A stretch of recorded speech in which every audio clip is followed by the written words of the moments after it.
สวัสดีครับพ่อแม่พี่น้องวันนี้ก็วันเสาร์ครับวันเสาร์มาพบกับช่องหนุ่มนานครพนมชาแนลครับเบิ่งเอาครับพี่น้องให้ชมบรรยากาศยามเช้าวันเสาร์อีกครับผมพุ่นน่ะเบิ่งแหน่รถหลายบ่พี่น้องหลายบ่อยู่นี่รถรับส่งคนงานมาเด้อพี่น้องเด้อรถซ้ำนี่แล้วคนสิซ้ำใดพี่น้องอยู่ทั้งนี้ทั้งนอกอีกทั้งในเข้าไปพุ่นอีกอยู่ขับปักอีกครับขับปักรถน้อยจอดเต็มเลยนี่ละงานเมืองนอกพี่น้องเอ้ยบางคนเพิ่นคิดว่าสบายบ่สบายพี่น้องเอ้ยเพื่อสิได้เงินเพิ่นแต่ละบาทแบบนี้แหละตื่นแต่เช้าเนี่ยออกมาท่ารถแล้วเนี่ยบ้านเฮากำลังนอนกันกุ๊บอยู่พี่น้องเพิ่นแล้วบัก8 โมงพุ่นแหละลุก9 โมงพุ่นมันบ่อันนี้ต้องลุกแต่เช้าครับออกไปบางคนไปฮอดไสงานแล้วก็มีในหลังบริษัทนี่ไปปล่อยหม้องทางเขาหม้องเฮ็ดงานเขาบ่ได้ก็นอนอยู่นำทางข้างอะไรพี่น้องเอ้ยเบิ่งเอาบรรยากาศ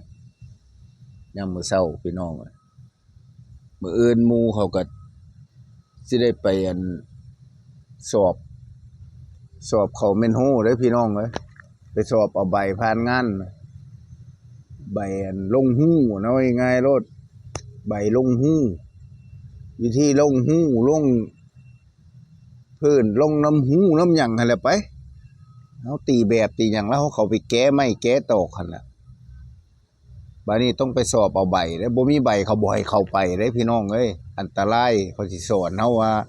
ก่อนสิเข้าเฮ็ดใดๆไปใดๆมันต้องมีพัดลมเด้พัดลมดูดอากาศออกแล้วก็พัดลมปล่อยอากาศเขาจังให้เขาไปเฮ็ดงานได้ขออนุญาตมีใบมีหยังพุ่นเด้จังได้เข้าไปเฮ็ดพอสิมีคอมพิวเตอร์มาตรวจแก๊สตรวจหยังพุ่นปลอดภัยบ่พุ่นน่ะปลอดภัยแล้วเขาจังให้เข้าเด้อพี่น้องเอ้ยทุก30 นาทีเปลี่ยนกันเข้ากันออกบ้านเนี่ยบ่คือบ้านเฮาเด้อพี่น้องเอ้ยทันใดทันลงไปเห็นบ่อันอยู่สิได้ลงไปบ่เกินพากันตุ๋ยหมดน่ะนั่นแหละบ่ได้เด้บ้านนี่ต้องมีใบผ่านงานมื้ออื่นเขาเจ้าไปหลายคนเด้เป็น10พุ่นน่ะไปสอบใบน่ะเท่าไหร่เสียบ่แม่นผู้ละพันพุ่นดอก1,000 เหรียญพี่น้องเอ้ยบ่แม่นว่าทันได้ทันเฮ็ดคือบ้านเฮาเด้ออยู่นี่ต้องได้อบรมต้องได้มีใบ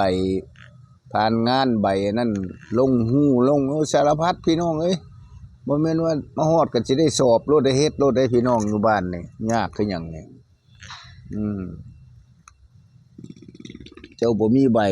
ลงฮู้ลงหยังบัดนี้เขามาตรวจ10 ตี้เขามาตรวจบัดนี้ว้ายบริษัทหยังมีอันมีนี่บ่มีเจ้าก็รับเนื้อๆพี่น้องเอ้ยยากพี่น้องเอ้ยคุยยากตัวปรับเงินได้บ้านนี่ก็เขาเฮ็ดเพื่อหยังเพื่อเฮาแหละเฮาปลอดภัยบ่เข้าไปซุมบอกเฮาเข้าไปมันก็บ่เป็นหยังนะซุมมันเข้าไปในหู้พู้นแหล้วพี่น้องเอ้ยเดือดร้อนนั่นแหละเป็นหยังมากก็ซุมอยู่ในหู้แหละรับผิดชอบเจ้าของตุยก็ตุยไปได้ซื้อแล้วพี่น้อยอันตรายครับมันสิอันนั้นอย่างดีอยู่นี่มาตรการเข้มข้นด้วยบ่คือบ้านเฮาเด้นี่แหละซื้อข้าวซื้อน้ำย่างออกไปแบบนี้ล่ะพี่น้องเอ้ยเอาจังได๋ก็ขอขอบคุณหลายๆครับพี่น้องขอบคุณมากๆครับ